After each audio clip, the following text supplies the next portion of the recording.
The Earnestly Speaking podcast is a show that is founded on free-flowing conversation and may at times venture into mature subjects. Listener discretion is advised.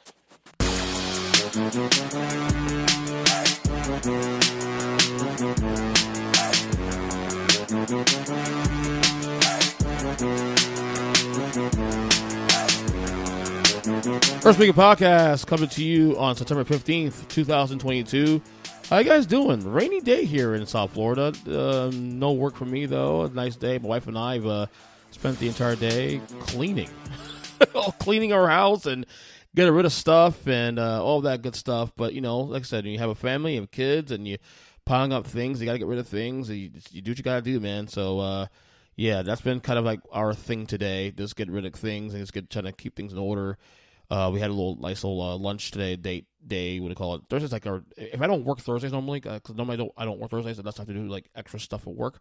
I'm typically off on Thursday, so that's like our only day together that we have to wait for the kids when they're in school to spend time together. But you know, I do enjoy Thursdays, especially too. It's one of my favorite days of the week, especially to spend time with her. So anyway, guys, how we doing? Hope you guys are enjoying all the different stuff. Football's awesome, of course. We're 2 weeks into that show now. It's been fantastic. I promised you guys, I know last week, I promised you guys that when we did this show last week that we were going to keep it closer to an hour and a half, but there was so much that happened in football this week that it was hard to keep it under 2 hours. Like, I might co-open alone 15 minutes, which I typically don't go past like 7 to 10. And then like the power rankings went, you know, a little longer than I wanted to do, but it is what it is. Same thing with the Southern Game Report, went 40-something minutes, and then, you know, so it is what it is. Like I said, I think as we get more of a feel into the season, we'll get everything back to, you know, I like to keep episodes at the most hour and a half. You know, I don't want to keep these things too long to drag out, but sometimes when there's things going on in sports and football, you just have to go with the flow, man. And I'm trying to keep it simple, but also keep it real. But yeah, if it required 2 hours, I guess, you know. Also, you may have noticed on this feed that, you know, you guys remember a couple months ago, I recently relaunched the Unfiltered podcast feed on its own feed. But you may have noticed also that recently, in the last couple of days, you've been seeing episodes pop up, episodes that was on that feed, on this feed again. So, obviously, the pod's not going to go away. It's not going away at all. I enjoy doing it, and I think it has a place to what I do. But, you know, in trying to promote that podcast feed, the numbers have been pretty putrid, to be honest with you. No one really subscribes to it.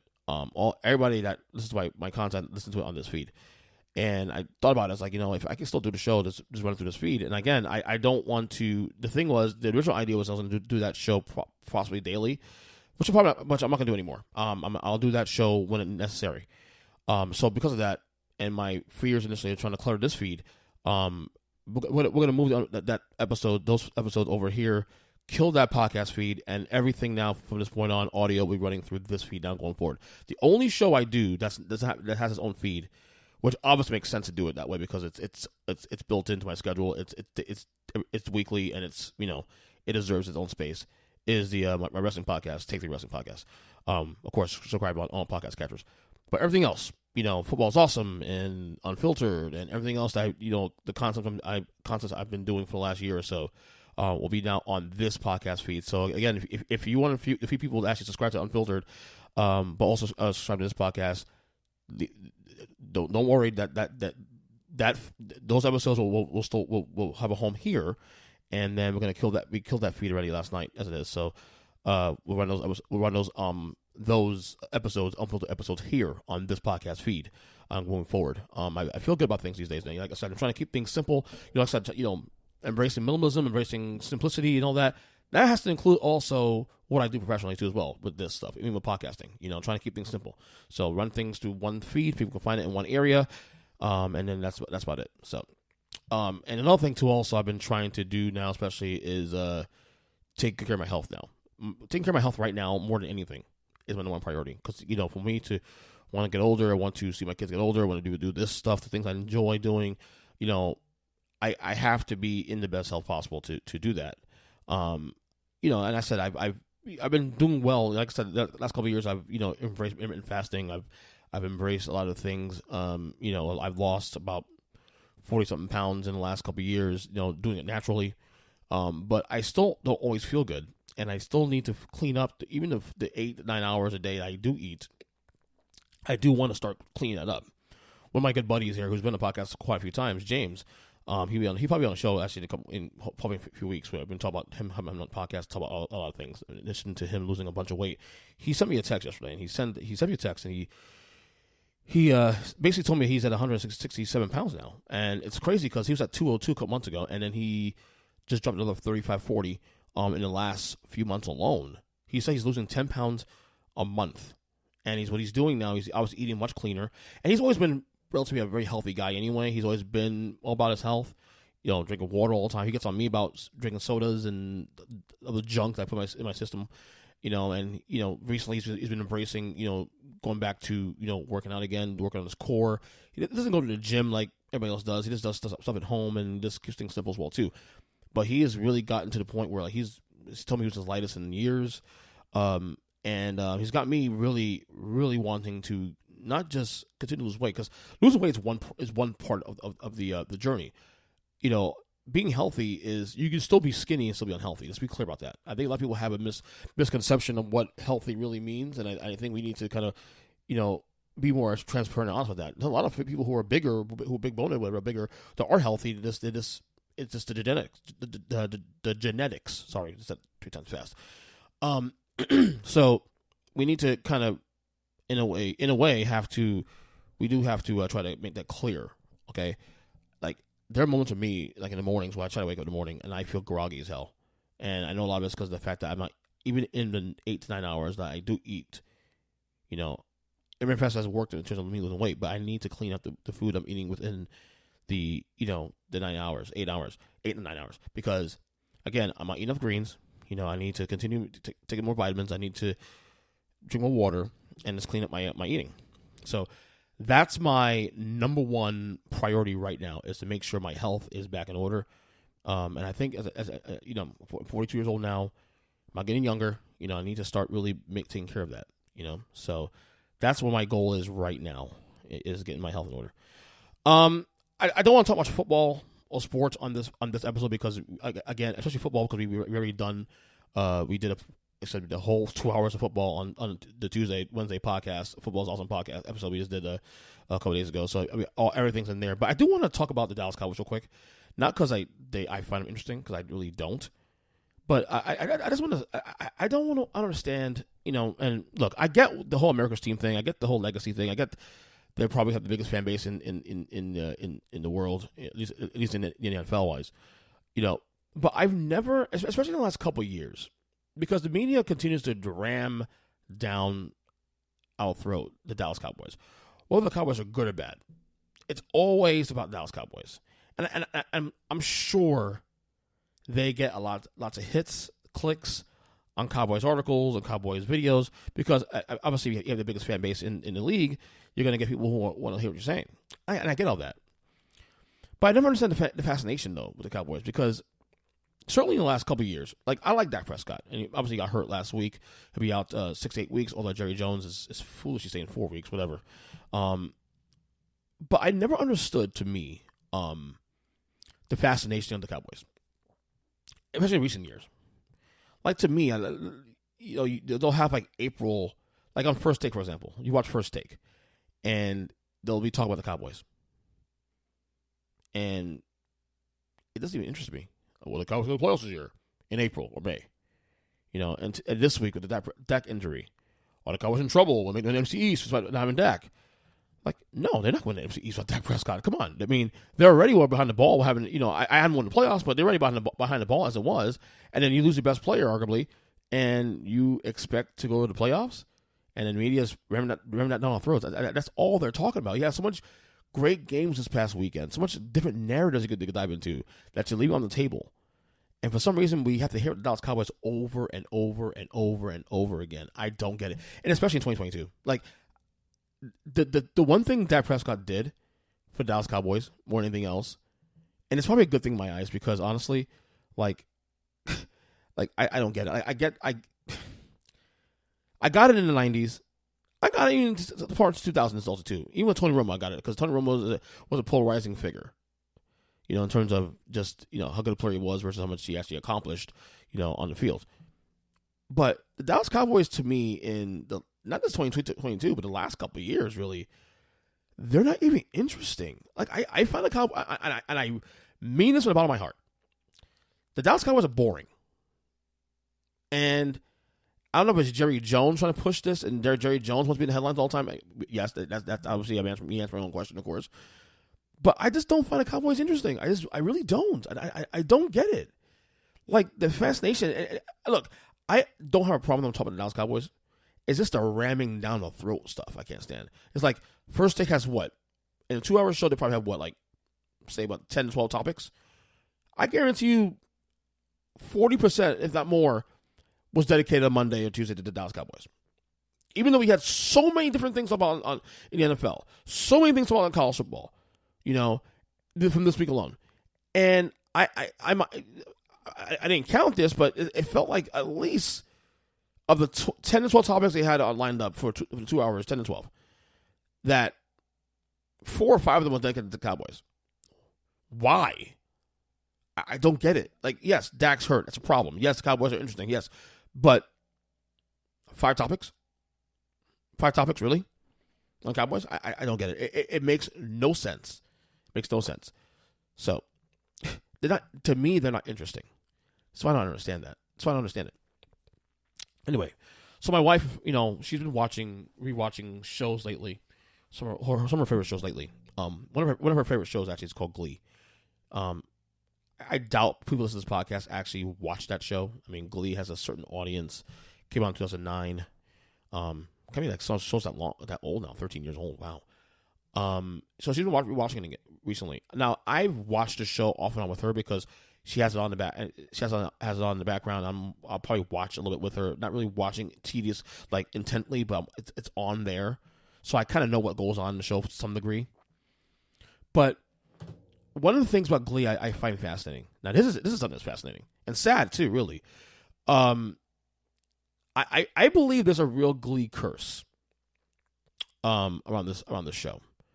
So you have 3 people that have died. 3 of the stars in the show have died, whether it's via suicide. Well, actually, 2 of them were via suicide. Actually, well, one's a suicide. One was a overdose. Another one was we still don't know if what Naya Rivera's death was a suicide or not. But she remember she's the one that went out to the river with her daughter, and then the daughter was on the her daughter or son. I'm not sure if it was the daughter or son, but the kid was on the boat, the little whatever boat we call it, and then she the canoe, whatever the fuck it was. I can't remember exactly what it was, but she, I guess either the kid fell in the water and then she saved her and she fell in, or some shit. I don't know exactly, but she died in the water. She drowned.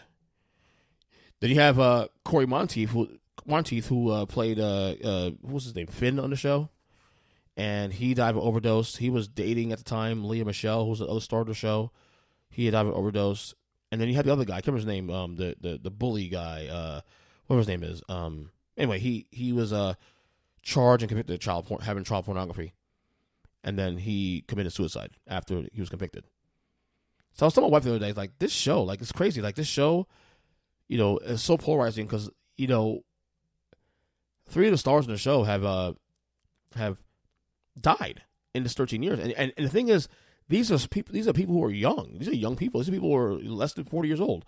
Died in their early 30s or late 20s. And it's crazy just to think that. Like, 3 stars in one show died in the span of a decade. It's insanity. It's crazy. It really is. So I was telling my wife the other day, like, this show is cursed. I don't know why we still watch this show, honestly, but it's cursed. It's a really sad and haunting show. You think about it when you watch it, and I want to watch it with her, like, especially, like, I don't watch it like that, not intently, but you watch it's like, wow, this this show has this like black cloud over it. It's so weird, it really is. So anyway, adjusting to life now with kids back in school. One of the things I've started to realize, obviously, you hate homework when you go to school. I was going to school. I hate homework. Obviously, I think we all hate homework for the most part. My thing is, you go to school for 7 hours and you learn this and that, and then you come home and you got more work to do. And as a parent now too, especially, it's that point you're driven home. Like, my kids are going to school 7 hours a day. Kindergarten and 4th grader. Okay, and then they got to come home and do more homework. And it's gotten to the point now where, like, these things I really didn't notice much as a kid, and now, but you notice as an adult now. So my kids come home from school at 3:00. Okay, their bedtime's at 7:30, 8:00. So when they get home from school, they have 3, 4, 5, 6, pretty much 4.5 to 5 hours to spend time with family, eat dinner, take a bath, have a little bit of free time, and then go to bed. And yet, it's still got to do homework, especially at that age. Like, could we come to a place now in society where, at least from K through 9, K through 8, so whatever, where homework is no longer a thing, or at the very least, have minimal homework? Like, I don't understand why homework's still a thing. To me, it's almost pointless, because we sit here and we want kids to be diverse, to be balanced, all that. But then you're loading them up with 7 hours of school, which I understand. 7 hours of school is important. I get that. But then you also have homework to do on top of that.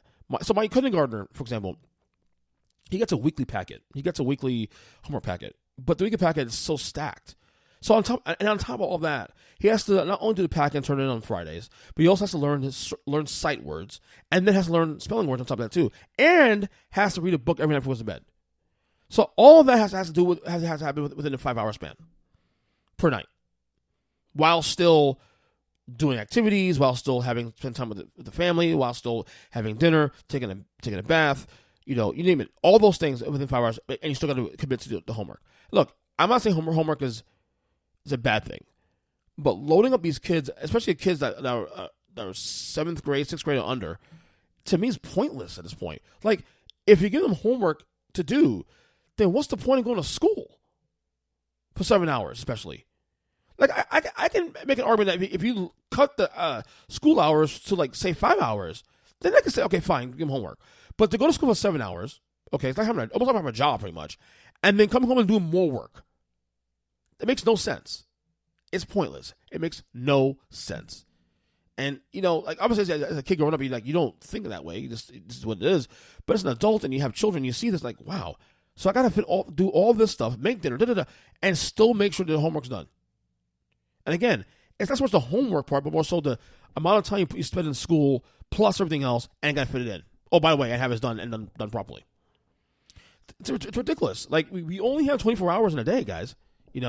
I think one of the things we need to progress on in society is make homework less of a thing.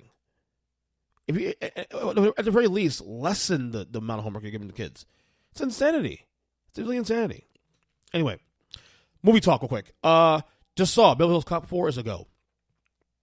Beverly Hills Cop, one of my favorite franchises of all time. Love the first one, especially. Love the second one. Hated the third one. So obviously I'm skeptical about the fourth one a little bit. Doesn't mean, obviously I'm still going to watch it. So, but, I'm surprised. Like, look, I should be surprised because, Eddie Murphy did Coming to America last year, the second Coming to America, for the first time in 33 years. So, them doing Beverly Hills Cop 4 30 years later shouldn't be much of a surprise. But, or close to 30 years later, so to say. But it is what it is. I'm just gonna see it. I'm gonna lower my expectations on that movie, on the fourth Beverly Hills Cop, in the franchise. We'll see. I don't know when it's coming out yet either, but I haven't seen a trailer of that either. But that's the word, is that it's a go now. I'm really curious how they're gonna what storyline they're gonna put around that. I'm curious who's still alive from the main characters. Judge Reinhold's in that movie. I think he's still alive, especially too. A couple of people on the movie. What's the lieutenant's name from Detroit? Axel Foley. He says that. The lieutenant in Detroit. I forgot his name. But he's funny. So I hope he's still alive. We'll see. But yeah, Coming to America 4. I'm not going to do 4. I'm Beverly Hills Cop 4. I was going to see it because I'm Eddie Murphy diehard. But come on. Which now leads me to this. Bring back my top 5s that haven't done in a long time. It reveals you guys my top 5 Eddie Murphy movies. Not best movies, but my favorite Eddie Murphy movies of all time. So number 5, I have Boomerang. I think Boomerang is very underrated, honestly. I think a lot of people sleep on that movie. You know, a lot of people aren't really big fans of the '90s Eddie Murphy stuff. I am. I think he has a lot of good stuff there. That is it better than the '80s? The other movies he did in the '80s. No, in my opinion, no. But I think it still holds up pretty well. Especially, I think some of them actually aged well too. Especially, and I think Boomerang actually is one of the most underrated movies he's ever done in his entire filmography. So, number 5, Boomerang. Number 4. Train Places with Dan Aykroyd. Again, this is the movie that pretty much started it all, really. I mean, you have Saturday Night Live, obviously, he was doing Saturday Night Live in the early 80s or that. And then Train Places was the movie that really put him on the map before we saw Beverly Hills Cops and Coming to Americas and Golden Childs and all that. Train Places was the start, was the launching point for Eddie Murphy. So, number 4, Train Places. Number 3, Beverly Hills Cop 2. I love this version. And I actually contemplate putting it higher because this is one of the few movies that I've ever watched in my life that I can still quote to this day, 30 years later. I mean, the movie is insane. Love the storyline. Love everything about it. Number 2 was the original Beverly Hills Cop because the reason I didn't flip these two was because I think Beverly Hills Cop 1, the first one, the original one, actually ages better than the second one. I don't know. I feel like the storyline in the first one is probably a little stronger, But of course, when you do an original movie, it's always the better of the bunch, more than the ones you do after that. So number 2 is Beverly Hills Cop, the original, and number 1. I mean, it's no surprise here. One of my 3 to 5 favorite movies of all time, Coming to America. Eddie Murphy, Arsenio Hall. Just the great cast. Like I said, I didn't mind the second movie that came out. Definitely doesn't hold a candle to the first one. But Coming to America, my all time favorite Eddie Murphy movie. It's filmed in New York, and just the storyline and just everything about it is classic. So again, 5 Boomerang, 4 Trading Places, 3 Beverly Hills Cop 2 Beverly Hills Cop 1, the first one, and then Coming to America is number 1 Eddie Murphy movie of all time. All right, so before I get going, 2 more things I want to touch before I get going. I spoke on this podcast a couple months ago actually that I was focused on binging Succession on HBO, and I got to the second season. I got halfway. I'm actually near the end of the second season actually, but I sputtered really at the end of July, and I know I kept saying, "Oh, I'm going to finish it up," and this and that. Never did. Still sputtered and still stuck on the end of season 2. It's been another failure. I know what it is because I even went on a hiatus a little while to try to, to do some, do my own thing and whatever. I had time to do it, but it's never really got focused back on it. At some point I will. There's a lot of contents coming out too, especially. I've been binging the Lakers documentary recently, which I'll talk about in the next episode I do. I've been doing a lot of that, and man, I mean, I dropped the ball big time on that. I really have. And there's a lot of shows also that I started years ago that I want to finish up. I haven't done yet. Cobra Kai is back, season 5. I haven't even started that yet. Everybody's telling me watch that. You can finish the season in one day. I do have the time to watch it. It's just that my ADHD is the worst.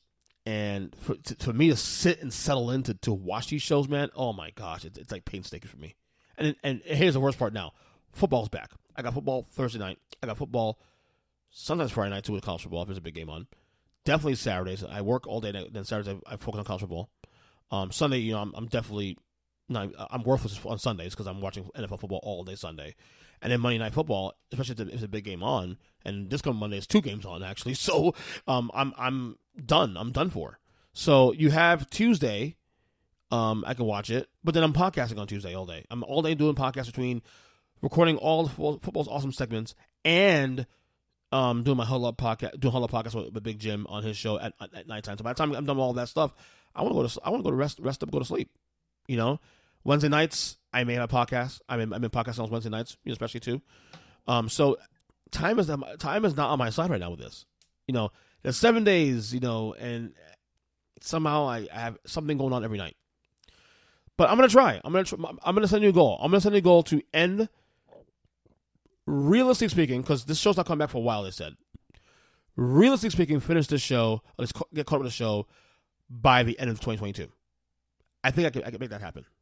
And I think I will make that happen.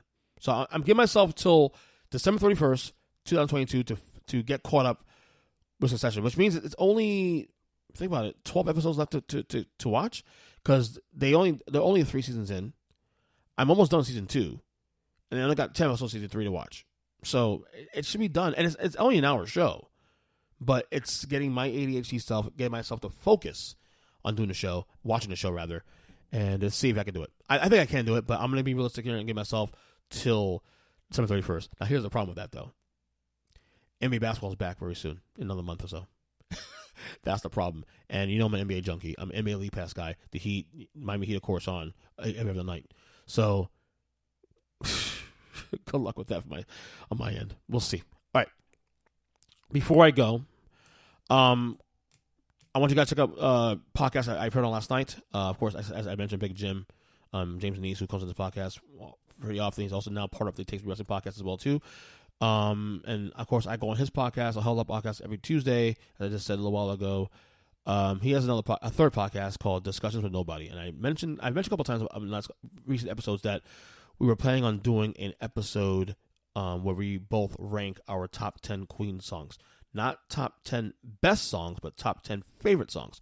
We actually recorded that podcast last night, finally. And let me tell you that I've done many shows in the last 11 years, doing this medium. That podcast is easily one of my favorite moments of podcasting. Because again, it's something I'm passionate about. Like I said all the time, I said on the show, you guys know me doing the show talking about sports mainly and pro wrestling and politics and all the things that surround the ecosystem of this podcast. And those things I'm passionate about. But if there's one thing I think that stays above the rest in terms of things I'm passionate about, is music. And Queen, especially, I'm passionate about too. Queen is one of my 3 favorite music acts of all time. I always have my big 3. I always tell you guys I have a bunch of artists I love. Love Stevie Wonder, love Prince, I love Janet Jackson, I love Whitney Houston, Madonna, and I love a lot of bands I love, metal bands, Lamb of God, you name it, Genesis, Phil Collins. I have a big 3 though, in order, but I have a big 3. My big 3 favorite music acts of all time. Number 1, Michael Jackson. Everybody knows that. That's with a bullet. I'm saying close. Number 2, Metallica. Everybody knows Metallica. Number 3 is Queen. So I'm very passionate about all three of those music acts. So it was really cool to sit down and do this with Jim last night. I had a fantastic time. I actually listened to the playback of the episode twice today while I was doing my projects here, cleaning up the house and getting rid of crap in my house. And man, it was a fantastic episode. A couple of my buddies, I sent them the link to listen to the episode too. They listened to it already. They said they loved the episode. It was fantastic and all that. Please check it out. First off, please subscribe to Discussions with a Nobody podcast. It's the most recent discussion we did, number 16. We rank all the Queen songs. Rank the Queen songs of our favorites. And I'll say right now, if you're a casual Queen fan, especially too, you definitely appreciate this. Especially because of the fact that I'm not. Let me just say this much: there aren't a lot of popular songs on there. A lot of the mainstream hits are not on there. Maybe a few, but that's about it. It's a lot of deep cuts. Just to say that. And I think if you're someone that likes Queen but would love to listen to more of the music and dive deeper into the catalog, definitely to that podcast, because I think both me and Jim have songs in there that wouldn't necessarily stick out to the mainstream. But if you're someone that wants to get into the music, I think you appreciate that. So check out Discussion Nobody podcast. I'll put a link on the episode on the notes of this episode. And that's it. We're done.